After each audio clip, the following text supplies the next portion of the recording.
Sinesla, Oui, comment vas-tu? bah là tout de suite, je sais pas, Alors, mais bon, on va revenir un peu dans le passé. Frisco, 79, Funk Scandé. ouais, Cette période-là, en fait, où tu découvres ce qui n'est pas le hip-hop encore. ça y est, ça commence. Ce qui n'est pas le hip-hop encore. Ouais, Et même après, enfin, tout ce qui est go. je savais pas que ça s'appelait le hip-hop. Ouais. Et finalement, après, tout ce qui découle, après, avec la gogo musique et tout ça. Ouais, Donc, tu peux nous parler un peu de de cette la gogo, période-là, ouais, de la gogo, et de cette période de funk scandé. Justement, tu découvres, en fait. Funk Scandé, ouais, ouais. Ouais, Les ricains disaient disco rap, enfin voilà, ouais. avec Hollywood, Jimmy Slicer, Curtis Blow, Mhm. Coq La Rock, tout ça. Ouais. Et effectivement, quand j'habitais là-bas, à San Francisco, il y avait une radio qui s'appelait KPOO, Mhm. radio communautaire. Donc il y avait un tiers de funk. Euh, et en fait, c'est les animateurs qui scandaient sur les enchaînements. Et des fois, bah, vu qu'il y avait les instrus, du coup, il restait un petit moment. Et c'était en 78, donc bien avant que Rappers Delight sorte. À côté de ça, il y avait un tiers de salsa, un tiers de reggae, dub, etc. Radio communautaire. Elle existe encore d'ailleurs. D'accord. KPOO San Francisco. Mhm. Euh, et du coup, comment dire, bah, j'entends tout ça, moi je sais pas de quoi il s'agit. Je suis tellement content de ne pas être à Paris, de pouvoir m'évader. Et j'ai eu la chance avec mon grand-père d'y aller en 75 Mhm. pour voir un cousin éloigné qui voulait Qui était à absolument voir Frisco. à Ouais, San Francisco, ouais, ouais, et ouais. qui était prof de français à Berkeley. Et puis j'ai vu des breakers aux arrêts de tram. Voilà, le gars il amène à Lino, l'autre il vient avec la batterie, et puis ça danse. Et franchement, à 15 ans, je savais pas du tout que. Je dis, bah c'est normal, Mhm. ils font ça là-bas, c'est normal. Et en 78 aussi, pareil. Il y a des grappes, il y a tout, mais je sais pas que tout ça, c'est le hip-hop. Mhm. Voilà. Mais avant, tu étais bercé par Isley. Par les Isley Brothers, qui était ton groupe préféré d'ailleurs. Ouais, mais que j'ai connu en 75, justement. Ouais. J'ai acheté un disque Mhm. avec, enfin, avec mon argent de poche que mon Mhm. grand-père m'avait laissé. Et parce que j'avais entendu dans l'avion, en fait, Mhm. qui nous a amenés là-bas. Parce qu'il y avait plusieurs catégories, jazz, soul, etc. Et je suis tombé là-dessus. Et du coup, bah, j'ai trouvé un magasin où j'ai pu l'acheter. C'était en 75. D'accord. Donc c'est The Hit Is On, l'album de Hit Is On. Voilà. D'accord. Et ta découverte de Chuck Brown, Trouble Funk, toute la gogo Bah, justement Chuck de Brown DC, et tout ça, pas bah, récente, ça, ouais. déjà Chuck Brown, bah, il a commencé il y a tellement longtemps, Ouais, 72, 73, ouais, et puis après un album tous les 2 ans à peu près. Soul Features. Ouais, Chuck Brown and the Soul Searcher. ouais. Ouais, mon accent, je l'ai perdu. Et puis du coup, bah, c'est lui l'inventeur de la gogo Ouais. parce qu'il s'est dit, bon, bah, on va reprendre des classiques, même ses propres morceaux, et on va ralentir et le faire ternaire. Donc c'est vraiment régional, hein, c'est Bien sûr, Washington. Voilà. c'est Et du DC, coup, ouais. ça a donné Gogo Funk. Je sais pas qui a trouvé le nom de Gogo. C'est Mhm. comme hip-hop, qui a trouvé vraiment le nom de Mhm. hip-hop. Mais en tout cas, la Gogo, ça m'a passionné parce que c'est vraiment tellement pur et festif. Même s'il y a un peu de mélancolie, comme la plupart des morceaux de funk. Mais c'est festif et puis ça joue le feu de Dieu, quoi.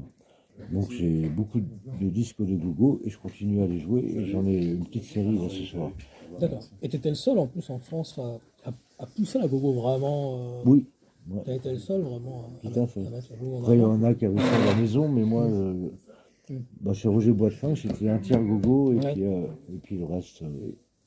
Le reste. Voilà. Et c'est vrai que ça a été un peu mis de côté, oublié toute cette période-là aussi. Enfin, C'est pas que ce c'est oublié, son-là c'est pas que c'est oublié, était méconnu, quoi. c'est qu'après il y a eu Nanu Jack Ouais. qui a repris la même le ternaire en Ouais. fait. Il y a eu Jack Swing aussi, cette période-là. Ouais, Ouais, et ouais, du coup, et puis les groupes de gogo, ouais. il y en a que deux qui ont tourné mondialement, c'est EU et Trouble Funk. Ouais, tu le funk. Parce qu'ils étaient signés chez Island Mhm. et qu'ils avaient des budgets. C'était bien Paris. Hein? C'était bien Paris, Trouble Funk. C'est quoi? Toi, ils étaient venus à Paris Ouais, ils à sont venus l'époque. au New Ouais, Morning. voilà Ouais, ça. ouais, ouais. Ouais.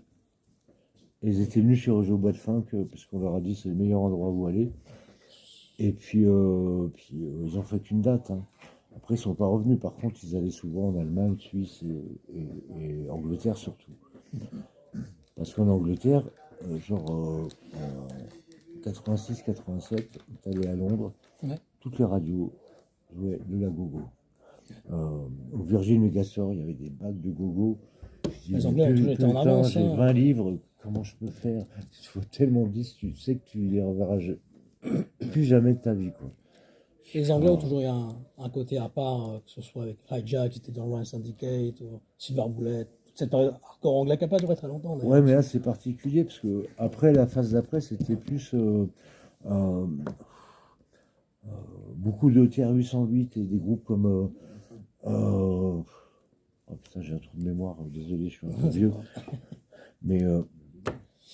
Mais par contre, à une époque, c'était Gogo non-stop. Sur Kiss FM, la radio là-bas, Gogo, Gogo, Gogo.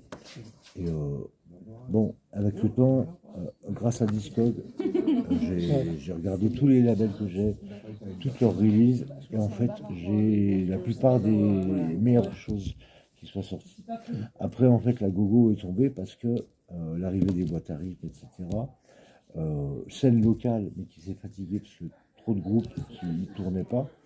Et donc, finalement, la gogo s'est éteinte, mais elle s'est jamais éteinte pour de vrai. Ouais. Parce que maintenant, il y a toujours des combats de congas, etc. Pour autant, il n'y a pas d'actualité, il n'y a rien qui sort.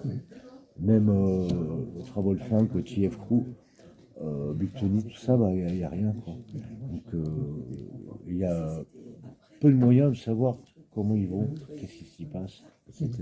Toi qui es en contact avec des radios américaines, Je est-ce travaille que tu- pour UGS Radio, une radio de est-ce que Chicago. tu sais qu'à Washington, est-ce que tu sais s'il y a une radio, s'il y a Non. des festivals, tu vois? Pour l'instant, non, on n'a pas, j'ai pas eu de contact sur. Bah, Murder Dog Magazine, ils ont. Enfin, notre magazine. On a fait, enfin, il y a 20 ans, 20 pages Ouais, mais sur la 20 gogo. ans, 20 pages sur la gogo. Avec tous les groupes Mais de ouais, mais il y a gogo, 20 ans. Rare Essence et tout ça. Il y a 20 ans. Non. Après, il y a un groupe qui continue, c'est Junkard Band. Mais c'est un collectif, du coup, maintenant il y a des nouveaux qui remplacent les anciens. Il y a toujours des jeunes et ils font toujours des trucs dans la rue, mais à part ça, je sais pas. Tu parlais de la funk mélancolique, c'est ce qu'on ressent aussi dans l'électrofunk que tu faisais avec Madame City Rapide, qui est un mélange entre presque de la New Wave et du Kraftwerk, et en même temps il y a ce côté très urbain, et en même temps très sombre, je trouve. On ressent quelque chose de très particulier dans cet électrofunk de 84 que tu retrouves dans les productions de l'époque, que ce soit même Cibotron, Clear, tout ça. Ouais, On carrément. ressent tout ça en fait. Bah, Ça c'est parce- intéressant. Bah, je sais pas quoi te dire. Moi j'ai juste essayé d'être à peu près à la hauteur des Américains New York City et faire la même Objects, démarche. C'est-à-dire que indépendance, donc je paye mon propre vinyle, je me démerde pour le vendre tout seul et j'essaie de me faire connaître par ce biais-là. Bon, la France, c'est pas les États-Unis. J'ai vendu plus de disques en Angleterre qu'en France. De City Rapide. Bon, la mélancolie, bah, c'est la dureté de la vie.